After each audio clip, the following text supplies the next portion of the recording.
Olá, eu sou a Soraya Magdanello e esse é o Logística Plus, nosso conteúdo semanal para manter você informado sobre as mudanças nos negócios, na vida pessoal e no comércio exterior, durante a pandemia do Covid-19. A Covid-19 transformou a maneira de fazer negócios, o comportamento social e as relações de consumo no Brasil e no mundo. Um dos aspectos mais observados em todos os setores é a rápida aceleração digital dos processos e dos negócios. Quais são as oportunidades e riscos dessa aceleração da transformação digital no Brasil? E como se preparar de forma correta para a pós-crise? Esse é o tema do episódio de hoje. Eu convidei a minha querida amiga Mônica Magalhães, que é líder de tecnologia, especialista em inovação, com mais de 20 anos de carreira na indústria do varejo e fundadora do incrível movimento She Loves Future, que discute sobre o futuro e transformação digital. Mô, obrigada por aceitar o convite. Obrigada, eu te agradeço, eu agradeço estar aqui com você, estou morrendo de saudade, espero que a gente consiga se encontrar aí em breve, e estou aqui para a gente falar de qualquer coisa, hein? Se eu estou aqui contigo, a gente conversa de qualquer assunto, mas falar de futuro e de transformação digital, eu acho que é uma paixão minha, uma paixão sua, então já deu match. Vamos lá. Legal, sensacional. Nossa, eu tô com esse tema de futuro, ele está muito presente, assim, tudo que eu falo, em todas as minhas... Eu tenho algumas palestras que eu faço de vez em quando também. Mas a gente se entusiasma muito, né? É um tema que a gente consegue, com qualquer pessoa que a gente vai conversar, é sempre muito interessante, a gente começa a se entusiasmar, e eu adoro falar de futuro, acho que as pessoas também gostam de ouvir. Então, estamos aqui, vamos tentar responder aí as perguntas. Legal, sensacional. Ô, Mô, nas últimas semanas, eu tô te falando por experiência própria, eu vi o meu negócio mudar em uma semana, assim, foi muito rápido, né? A gente conseguiu a gente conseguiu algumas mudanças que demorariam meses, semanas para acontecer e para implementar em um dia, assim. Foi a toque de caixa, né? A transformação digital foi uma necessidade para continuar atendendo bem o cliente durante o isolamento social, né? Como a tendência de aceleração do digital na vida das empresas e das pessoas, ela deve permanecer? Como é que é isso? Como é que fica, né, esse cenário agora? Então, você sabe que eu chamo essa semana, porque também aconteceu com a gente lá no escritório, eu também tenho uma equipe de 20 a 25 pessoas, que ela foi reduzindo agora no meio do caminho, mas eu chamo de sprint da pandemia, que a maioria das organizações, das empresas, tiveram que, em uma semana, parar e pensar, tomar decisões que isso não ia acontecer em nenhum outro momento, que demoraria talvez semanas ou meses para se organizar, colocar sistemas em nuvem, ver quem tem autorização para fazer home office, fazer a política de home office. Os empregados todos que trabalham e tem uma legislação trabalhista que você precisa ter um horário e um local de trabalho definido, informar isso para o governo. Você imagina um departamento de recursos humanos com todos os executivos ali, tendo que uma semana tomar todo esse tipo de decisão que impacta a parte legal, trabalhista, impacta em políticas de segurança para a empresa, porque você conceder acesso remoto a colaborador não é uma coisa simples de fazer, a gente não faz de um dia para o outro. Então, eu acredito que, assim, já existiam nas empresas algumas ações, mas elas eram muito localizadas, pontuais, ações tímidas de transformação digital. Eu digo sempre que, assim, já existia um home office? Existia, mas era um home office você precisava, por exemplo, que o seu colaborador ele tivesse uma jornada extra até mais tarde, e ao invés dele ficar no escritório, ele levava o trabalho para casa, isso é home office. Ou no final de semana também, ao invés do trabalhador ficar na empresa, ir para a empresa, não, tudo bem, trabalha de casa.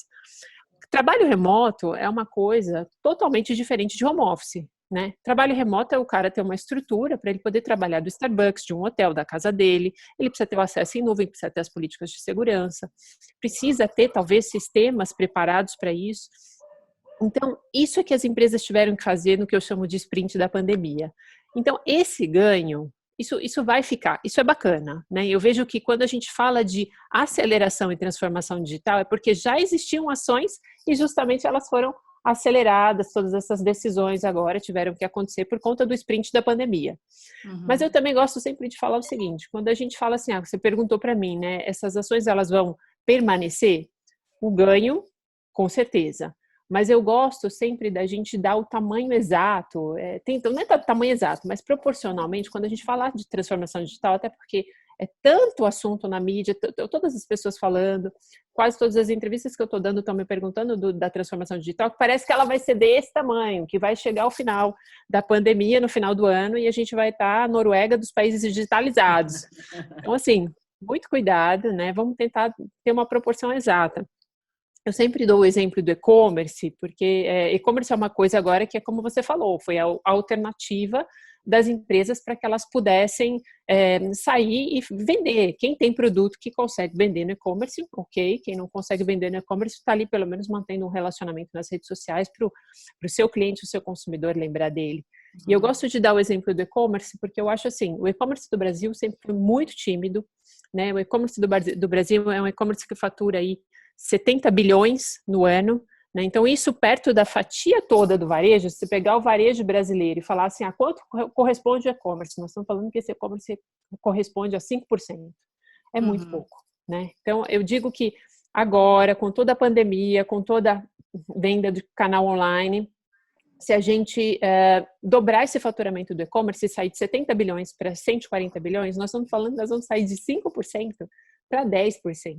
Assim, ainda é muito pouco. Mas, óbvio, a gente tivemos um ganho, e ainda bem que tem alguma coisa positiva dessa situação toda, é que a gente talvez crescesse 5% no e-commerce, não em um ano, mas talvez fosse demorar 3, 4, 5 anos para crescer e sair de 70 bilhões para 140 bilhões. Mas se a gente pensar nos Estados Unidos, por exemplo, que nem é o maior e-commerce do mundo, a representatividade do e-commerce no varejo deles é 16%, né? A China, nós já estamos falando de mais de 30% de representatividade. Então, o que eu quero dizer com tudo isso? Já tinha um gap muito grande, a gente ainda estava muito físico nos escritórios, a gente ainda tinha estratégias online nas empresas que elas não estavam focadas ali na venda, né? Elas estavam assim, eu tenho um e-commerce, mas ele é muito mais um posicionamento institucional, então eu preciso ter um e-commerce porque todo mundo tem, mas eu não usava o meu e-commerce como uma estratégia de venda agressiva, talvez assim, poucos players no Brasil sim, quando você vai falar de grandes marcas, de grandes players no Brasil, acho que talvez poucos, estamos falando de 10 aí que são muito agressivos no e-commerce, mas a maioria das empresas no Brasil, elas usavam o e-commerce muito mais como um posicionamento institucional. Então, eu acho que o que vai acontecer agora, com a pandemia, é a gente estreitar um pouco mais esse gap que a gente tinha entre estar muito físico ainda nas lojas e a gente vai ser agora um pouco mais equilibrado, um pouco mais distribuído entre essas ações online agora de venda das empresas. Isso eu acho que vai continuar. E quais são as principais dificuldades das empresas para acompanhar esse processo de mudança? Porque é um processo, como você disse, né? As empresas antes tinham o online só para o protocolo, né? Exatamente. Não, eu acho que é isso. Para elas continuarem acompanhando esse processo, elas vão ter que mudar o mindset, né? Inovar, fazer uma inovação no mindset também. Eu gosto sempre de usar, é óbvio que é um exemplo extremo, mas é óbvio que a gente tem que ter boas referências. O Airbnb, agora, na pandemia, ele teve que se reinventar. Porque o que ele tinha? Ele tinha um produto físico, né? Tinha um anfitrião, um convidado, você tinha ali uma relação de espaço físico de produto, né? De ocupação. E aí, com a pandemia, assim, empresa do Vale do Silício, metodologia ágil, em 30 dias eles inventaram um outro produto, que é o produto de experiência online. Acho que para quem não viu ainda, eu super recomendo entrar no site do Airbnb. Vai estar lá escrito experiências online. Clica para ver essas experiências online. Eu acho fantástico. Eu fico ali olhando uma experiência atrás da outra. Eu tenho vontade de contratar todas. Então dá para você fazer massa, aprender uma receita com uma família italiana, sabe, bem tradicional. fazer receita mexicana com chefe mexicano, dá para você fazer yoga com meditação com um monge budista. Você fala, gente, e assim, tudo isso está super disponível ali para você. Fizeram isso em 30 dias porque tem metodologia ágil. Então, se eu tivesse que falar para você assim, o que as empresas, assim, qual que é o processo de mudança que tem que acontecer no mindset das empresas? Transformar em metodologia ágil, né? Fazer sprints, assim, tomar decisões rápidas em uma semana, se transformar, porque aí elas continuam acompanhando essa aceleração e essa transformação. Isso seria um ganho enorme. Mo, e as pessoas estão passando também por uma série de mudanças sociais e econômicas, né, nesse período. Isso deve refletir no relacionamento delas com as empresas e as marcas? Ah, com certeza. Eu digo sempre que o que as empresas fizerem nesse momento da pandemia, elas vão ser lembradas para sempre. As coisas boas e as coisas ruins também. Então, eu sempre, para todo mundo que está me perguntando isso, o que falar, né? A gente passou, assim, acho que o primeiro momento, o primeiro choque que a gente teve de realidade com a pandemia, a gente se deparou com agora uma série de marcas se abraçando no sentido de fazendo uma colaboração, esquecendo nesse primeiro momento de falar de hard sell, de venda, de produto, de campanha, e focando muito no que eu chamo de hopes and helps, né? É o momento de realmente a gente se abraçar e a gente está sendo impactado todos com o mesmo problema globalmente. Então a gente tem, pela primeira vez a humanidade acho que está com um único propósito comum a todos. As marcas têm que abraçar essa ideia e assim, o que elas têm que oferecer para as pessoas, para os consumidores, é suporte e apoio emocional. Então, eu acho que assim, é o momento do hopes and helps, não é o momento de fazer o hard sell, de fazer nenhuma venda agressiva. Eu acho que talvez assim, nós vamos ser lembrados por todas as decisões que nós estamos tomando agora. Muito cuidado. Então, assim, principalmente me preocupa empresas que tomam decisões de demissão em massa. Lembra que o consumidor está vendo, né? É óbvio que assim vai chegar um momento muito difícil, que todos vamos passar, nós vamos ter que pagar essa conta juntos, mas muito cuidado com as decisões, como você comunica esse tipo de notícia na mídia, porque realmente você vai ser lembrado nesse momento por todas essas ações. Mo, e o que esperar das pessoas após esse momento de grande transformação? Um propósito, relação mais verdadeira, são os itens principais que as pessoas vão focar agora? Você acha que o propósito vai ser o que vai guiar as pessoas nesse momento? Eu acho que para as pessoas a maior mudança, eu acho que assim, é isso que eu te falei, acho que o propósito nos une, né? O que a gente vê, essa mudança do nosso mindset, por exemplo, agora, um foco muito mais no localismo, com slogans do tipo compre do produtor local, procure o comércio, incentive comprar do comércio local. Isso eu chamo de ações de localismo, né? Quando a gente é uma mudança de mindset total, a gente sai do globalismo e a gente vem para um localismo, porque eu consigo impactar de forma muito mais direta e muito mais rápida aquele que está mais próximo a mim. Então, esse é um mindset que eu acho que é super legal, é um ganho que vai ficar para a gente como comunidade, como humanidade mesmo. A gente está agora preocupado com o ser humano e isso foi uma coisa que foi proporcionada pela pandemia. A gente nunca teve tanta preocupação social, tanta preocupação com o próximo, como agora a gente está tendo. Então, é uma oportunidade da gente revisitar os nossos valores pessoais, inclusive. Esse é um legado que fica da parte pessoal, da parte de relacionamento e social. Tem um outro legado que eu acho que a gente também tem, que é um legado que eu chamo que é digital também. Porque eu sempre, eu vi aí, posso te dar como exemplo, assim, o brasileiro, ele também é muito analógico. Assim como as empresas também estavam nas suas gambiarras digitais e agora elas vão ter um processo de aceleração, os brasileiros também estavam extremamente analógicos, porque eles eram muito digitais, talvez para redes sociais, né? Então, nós somos muito bons para o Facebook, para o Instagram, mas na hora da gente resolver alguma parte funcional ali na internet, a gente estava muito analógico ainda. Então, você pode ver, quando saiu a notícia do plano emergencial do governo, por exemplo, eu me lembro que eu peguei aqui o meu notebook e eu fiz para minha assistente que trabalha aqui comigo, eu falei, vamos nos cadastrar aqui no plano de ajuda emergencial do governo, cadastrei ela. Para minha surpresa, foi uma coisa até super rápida, demorou 10 minutos, era fácil de fazer. E no dia seguinte, eu vi na televisão filas e filas de brasileiros nos correios, na verdade nas casas lotéricas e nos bancos, para fazer o cadastramento da ajuda emergencial. Então, quando eu olhei aquilo, eu falei, gente, o cadastro é muito fácil de fazer. Se as pessoas não estão conseguindo, estão se expondo ao risco na rua, é porque realmente a gente também ainda, existe um gap muito grande, a gente precisa reduzir esse gap e se digitalizar mais como pessoas. Talvez eu acho que com a pandemia agora, a gente tendo que pedir no Zap, pedir pelo computador, pedir em qualquer outro aplicativo que ofereça delivery, eu acho que as pessoas também estão se virando um pouco mais no mundo online agora. Ô, Mo, e como é que as empresas podem não só sobreviver a esse período de crise, dá para sair mais forte dessa crise? Olha, sair mais forte eu acho que é um termo até muito forte, né? Porque, assim, vai todo mundo para a lona, vai.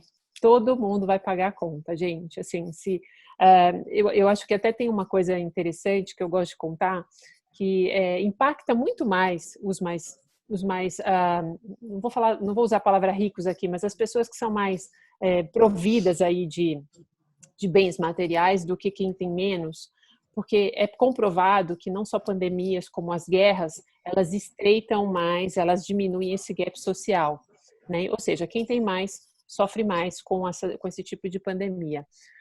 Então, assim, vai todo mundo para a lona, né? Infelizmente, a gente vai ter que passar por um período de recuperação econômica, social, emocional.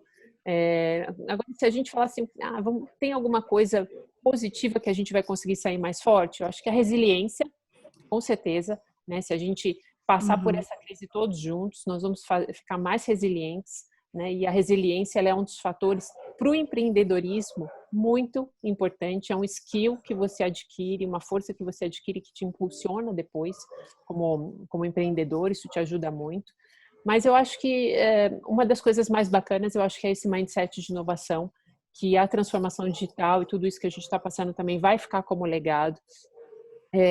A notícia boa é que se a maioria das empresas passarem por esse processo de inovação e elas decidirem, fizerem a opção agora de transformar o seu negócio e inovar, a inovação gera empregos. Então, se tem um lado positivo nessa situação toda, eu diria para você que, assim, tomara que as empresas saiam da crise e elas decidam e façam a opção, falam assim, olha, já que a gente está nessa situação aqui, já começamos nosso processo de inovação, vamos continuar, porque aí nós vamos ter mais empregos no mercado, vai ser mais fácil abastecer e voltar a mão de obra que de repente foi colocada aí e aumentou o nível de desemprego. Tem um dado interessante do World Economic Forum que diz que para cada emprego que a automação tira do mercado, a inovação ela coloca 3. Né? Então, o segredo para a gente realmente trabalhar o desemprego e controlar a quantidade, esse volume de desemprego, essa régua do desemprego, são as empresas investirem em inovação. Né? Eu acho que essa é a mensagem positiva aqui para a gente deixar pós-pandemia. O que é o novo normal? Eu não sei se é o novo normal, não sei se eu gosto muito desse termo do novo normal, né? O novo normal talvez seja uma vida diferente pós-pandemia, muito mais em sociedade, porque o restante da parte tecnológica, a gente se adapta muito fácil porque essas coisas são boas, elas agregam uma mudança positiva. Agora, o distanciamento, eu vejo que é uma questão social que a gente vai ter um aprendizado e isso realmente não é normal, principalmente para nós brasileiros. Eu sou uma pessoa super calorosa, eu chego no escritório, eu gosto de abraçar, eu gosto de beijar, eu gosto de cumprimentar por perto, eu gosto de estar perto. Então, assim, para mim é uma mudança social, emocional forte, né? Então, se falar assim, e isso não é um cenário que talvez dure, ou seja, um período curto, não estou falando que assim, vamos fazer o seguinte, a gente vai ficar no distanciamento aí uns 6 meses, até o final do ano, e a partir do ano que vem a gente volta às nossas relações mais próximas. Isso eu acredito que não. Então, acho que o novo normal são novas relações sociais e pessoais que a gente tem que entender que talvez isso seja o definitivo. A gente já não vai poder, talvez, assim, chegar tão próximo, respeitar um pouco mais o espaço das pessoas, o espaço físico das pessoas, por conta desse aprendizado que a gente teve da pandemia. O legado de higiene, é óbvio, é bom, não é ruim, né? Mas para nós, brasileiros, principalmente, que somos muito mais calorosos, muito mais próximos na brincadeira, né? Eu acho que realmente isso para a gente vai ser o novo normal. Infelizmente, esse acho que é um passo que a gente deu que a gente não volta para trás. Ai, que delícia! Obrigada! Bom, né? Obrigada, adorei! Muito bom, eu Um também. monte de pergunta. Ah, a gente programa mais, não tem problema. A gente programa mais Nossa, papos como esse. A gente tem muito nossa, a gente assunto precisa para programar. falar. A gente tem Eu muito queria assunto. perguntar se o futuro é feminino, enfim, vamos deixar essa para o podcast. Ah, olha, a gente pode fazer um inteirinho, assim, se a gente for focar em futurismo, que é uma coisa que eu gosto, e que, assim, aí é para a gente dar uma pirada, tipo ficção científica, a gente falar de futuro da logística, inclusive, eu tenho um monte de coisa para trazer que a gente vai ficar aqui só pirando e falando coisas Sensacional. interessantes.